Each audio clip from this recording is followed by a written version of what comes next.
ద్రోణాచార్యుల వారి పుత్రుడైనప్పటికీ కూడా దుర్యోధనుడి మీద అనురక్తితోటి, పాండవుల మీద నిష్కారణ ద్వేషంతో రాత్రికి రాత్రి ఒక చెట్టు మీద గుడ్లగూబ వచ్చి కాకి పిల్లల్ని చంపడం చూసి నిద్రపోతున్నటువంటి ఉప పాండవులందరినీ సంహరించాడు, దృష్టజ్యుమ్నుడిని సంహరించాడు. శిబిరాన్నంతటినీ చిన్నాభిన్నం చేసేసి ఏనుగుల్ని, గుర్రాల్ని, వాటన్నింటినీ కూడా, అవి యుద్ధంలో లేవు, కట్టుకొయ్యలకున్న వాటన్నింటినీ చంపేసి తీరా వచ్చేస్తున్నాడు అర్జునుడు అనేటప్పటికీ పారిపోయాడు. అంటే ఎదురు నిలబడి యుద్ధం చేయలేదు, పారిపోయాడు. అంటే అప్పటినుంచే ఈ కలిపురుషుని యొక్క లక్షణ ప్రవేశం యుగ సంధిలోనే ఉంది. ద్వాపరయుగం పరిసమాప్తమై కలియుగం ప్రారంభం అవుతుంది అనగానే కలిపురుషుని యొక్క విజృంభణం ఆ రీతిగా మొదలైపోయింది. కాబట్టి ఇప్పుడు మనుష్యుల మనస్సుల్లో ఉన్న రాక్షసుణ్ణి తరిమివేయాలి అంటే ఎంతమంది మనుషుల్ని మీరు చంపేస్తారు?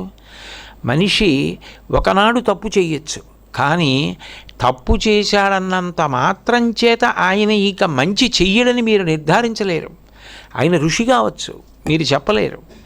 ఆయన ఎందుకు కించిత్ దోషం ఉండవచ్చు, కానీ అంతకన్నా చాలా విశేషమైనటువంటి భక్తి జ్ఞానములు ఉండవచ్చు. అది ఒకనాడు ఆయనకి అకస్మాత్తుగా వైరాగ్యం కలిగి ఆయన ఎంత తీవ్రస్థితినైనా పొందొచ్చు, మనం చెప్పలేము. అటువంటప్పుడు మనిషి శిరస్సుని ఉత్తరించడం ఎట్లా సాధ్యమవుతుంది? ఎంతమందిని చంపుతారు? వాళ్ళకి మారే అవకాశం ఎట్లా ఉంటుంది? అందుకని మనుష్యుల మనసులలో ఉన్న రాక్షసులను తరిమి కొట్టాలి. వాళ్ళ మనసులలో ఉన్న రాక్షసులు దేని చేత వెళ్ళిపోతారు అంటే బోధ చేత. మంచి మాటలను చెప్పాలి.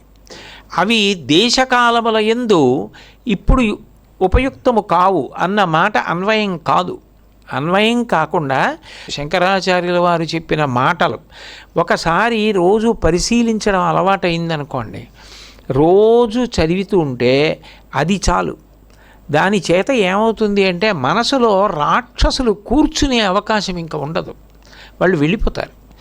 వెళ్ళిపోయిన ఉత్తర క్షణంలో ఆయన సత్పురుషుడిగా పుణ్యకర్మలు మాత్రమే చేస్తూ పాపకర్మల యందు అనురక్తి లేకుండా దాని నుంచి దూరం అయిపోతాడు. అందుకని ఇప్పుడు బోధ చెయ్యడం కోసమని శంకరాచార్యుల వారి రూపంలో వచ్చినవాడు సాక్షాత్ పరమశివుడే. ఇప్పుడు ఆయన దేనికి విరుగుడయ్యారు? కలిఘ్నాయ నమః. కలిపురుషుడు దేని చేత పాడు చేస్తాడో దాన్ని నివారించడానికి శంకరాచార్యుల వారి అవతారం వచ్చింది. అంటే ఎవరు శంకరుల యొక్క పాదములు పట్టుకుంటున్నారో వాళ్ళని కలిపురుషుడు ఏమీ చేయడు. కలిపురుషుడు ఏమీ చెయ్యడు అన్న మాట అన్వయం అవగానే ఆయన ఉద్ధరణ పొందాడు అని గుర్తు.